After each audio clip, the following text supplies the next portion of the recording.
Good morning, students. Chapter number 10, Simple Interest and Compound Interest. Today we will discuss the compound interest.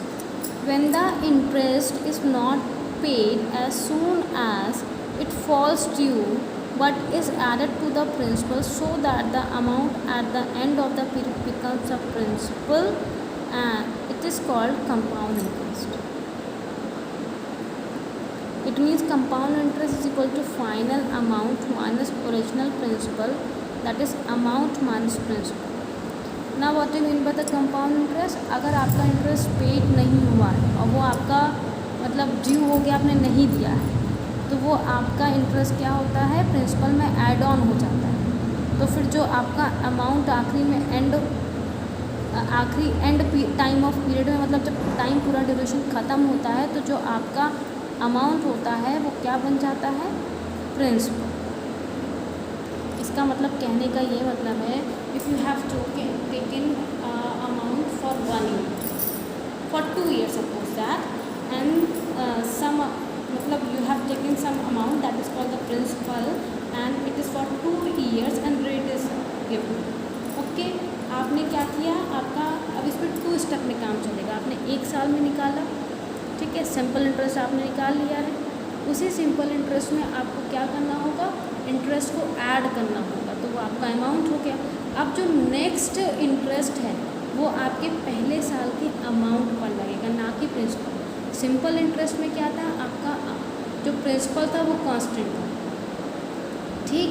पर इन compound interest आपका per year basis पे जो amount आता है उस पर आपका नया interest. Now further it will become clear. Just have a look on the formula.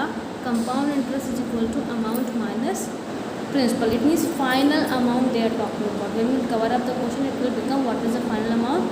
Final amount minus original principal. It means in the starting what was the principal. क्योंकि per year तो आपका principal change हो रहा है, क्योंकि उस principal में आपका इंटरेस्ट हर साल का ऐड हो रहा है, वह जो भी अमाउंट आ रहा है उस पर आपका नेक्स्ट ईयर का इंटरेस्ट लग रहा है, ठीक है ना। Difference between the simple interest and the compound interest, what is the difference between the,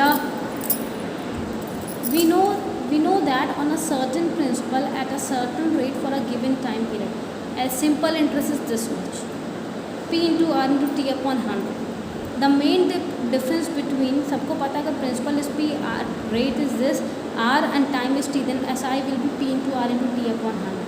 The main difference between the simple interest and the compound interest is that in simple interest the principal remains constant throughout, मतलब चाहे 10 साल हो, चाहे 15 साल हो, चाहे 20 साल हो, ठीक है। The simple interest remain constant. In the simple interest the principal remains constant, जो भी अमाउंट आपने लिया है वो हमेशा ऑलओवर सेम रहता है। But in case of compound interest it changes every year, मतलब आपका प्रिंसिपल हर साल चेंज हो रहा है।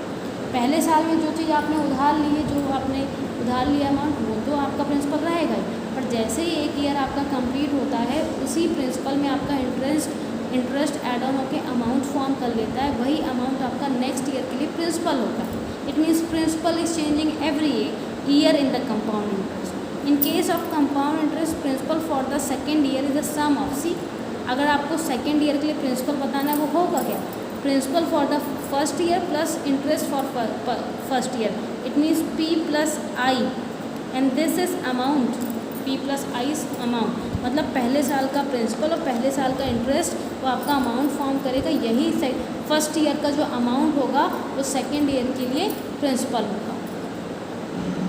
द इंटरेस्ट चार्ज और paid by banks, insurance companies, finance companies is not the simple interest but the compound interest. जो भी interest आपके ऊपर चार्ज होता है या पे किया जाता है बैंक से, पोस्ट ऑफिस से, इंश्योरेंस कंपनी से, फाइनेंस कंपनी से, उसमें सिंपल इंटरेस्ट का कोई काम नहीं, उसमें कंपाउंड इंटरेस्ट काम करता है।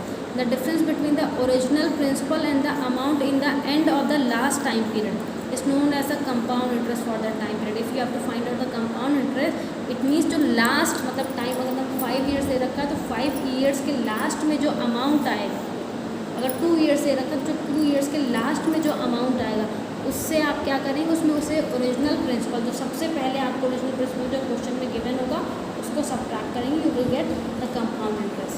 The time period after which the interest is calculated to the first new principal is called the conversion period. It may be 1 year, half year, quarter year और 1 year. मतलब जो पहली मतलब the time period after which the interest is calculated to find the new principal. मतलब हर आप अगर yearly basis पे निकालते हैं, कभी कभी हाफ ईयरली बेसिस पे निकालते हैं, कभी कभी क्वार्टरली बेसिस पे निकालते हैं, कभी कभी 1 month के बेसिस पे निकालते हैं, मतलब यही टाइम पीरियड आपका कन्वर्जन पीरियड कहलाता है. क्योंकि आपका अगर पर ईयर निकालें तो हर साल आपका नया नया प्रिंसिपल आता जाएगा. अगर हाफ ईयर के अकॉर्डिंग निकालें तो हर हाफ ईयर में आपका नया नया प्रिंसिपल आता जाएगा. अगर क्वार्टर ईयर की बात करें तो हर क्वार्टर ईयर में नया नया आपका प्रिंसिपल आता जाएगा. That period is called the conversion period. Now see this note. For a given principal rate time, the compound interest never less than the simple interest. अगर आपको प्रिंसिपल रेट और time दे रखा है तो कंपाउंड इंटरेस्ट कभी भी simple interest से छोटा नहीं है. Next is for the first year the compound interest and the simple interest is same. This you have to make sure. पहले साल अगर 1 year का निकाल रहे हैं तो सिंपल इंटरेस्ट और कंपाउंड इंटरेस्ट सेम आता है. पर जैसे ही सेकेंड ईयर आपका from second year onwards the compound interest is always more than the simple interest. जैसे ही आपका सेकेंड ईयर आता है आपका कंपाउंड इंटरेस्ट ज़्यादा होता है सिंपल इंटरेस्ट से. Now see the next note. In case of simple interest the principal remains same throughout that period. अगर सिंपल इंटरेस्ट की बात करें तो प्रिंसिपल हमेशा सेम रहेगा. But in case of compound interest the principal increases everywhere. अगर आप compound interest की बात करेंगे तो आपका प्रिंसिपल अमाउंट हर साल बढ़ता रहेगा. ठीक. Amount at the end of the first year is the principal for second year and so on. जो भी आप एक साल के एंड में जो अमाउंट निकालते हैं वो आपका होता है सेकेंड ईयर के लिए प्रिंसिपल होता है. इसका मतलब आपका हर साल प्रिंसिपल बढ़ रहा है. As a principal increases so the interest also increase. जैसे आप प्रिंसिपल को इंक्रीज करेंगे आपका इंटरेस्ट भी इंक्रीज करता जाएगा. That means compound interest. The compound interest can also be obtained by adding together the interest of consecutive years. मतलब अगर आपने फर्स्ट ईयर के लिए इंटरेस्ट निकाला है, सेकेंड ईयर के लिए इंटरेस्ट निकाला है, दोनों इंटरेस्ट को आप ऐड कर देंगे तो आपका कंपाउंड इंटरेस्ट हो जाएगा. वैसे फॉर्मूला क्या है? Final amount. सेकेंड ईयर के एंड में जो आपने फाइनल अमाउंट निकाला है उसमें से आपने ओरिजिनल प्रिंसिपल को माइनस कर दिया. You are getting the compound interest. But what you can do, आपने interest for the first year find out किया 400, interest for the second year you find 420. You can add these two interest, you will get the compound interest. Now see the formula for the compound interest. You can directly use the formula. Let a sum of rupees P be invested at R% compound interest per annum. अब यहाँ पे simple interest per annum नहीं दे रखा है, compound interest per annum, and they have given you n years. Then the formula, I am directly talking about the formula. I will directly show you the formula. No need to see the proof of this formula. This is the formula. Amount equal to P into in bracket 1 plus R upon 100 cube raised to the power n. N is time. R is rate. P is principal. This is amount. This is final amount. अब आपको final amount A है, principal पता है, तो आप क्या निकाल सकते हैं? CI. CI will be final amount minus original principal. This is the formula for finding the amount. This is the formula for finding the amount. Amount is equal to P into 1 plus R upon 100 raised to the power n. This is the amount. You can find out the principal. You can find out the compound interest. Compound interest is equal to final amount minus original principal. R is the rate of interest per annum. N is the number of conversion period. N मतलब आपका time बता रहे कितना conversion period है, yearly basis पे कितना, 1 साल, 2 साल, 3 साल, हाफ ईयरली बेसिस पे होगा तो I will tell you. Now see this note.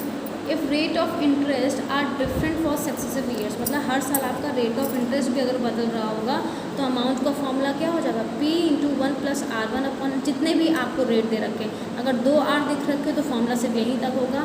अगर 3 रेट दे रखेंगे 3 ईयर्स के लिए, हर साल के लिए. फॉर सक्सेसिव ईयर्स मतलब ये पहले साल का, दूसरे साल का, तीसरे साल का. अगर आपको 3 रेट दे रखे होंगे तो what you will do for finding the final amount? P into 1 plus R1 upon 100 into 1 plus R2 upon 100 into 1 plus R3 upon 100 and so on. And till here they have given till n. It means we are talking about the n successive years. Thank you class. From the next video we will cover up the question. Thank you class.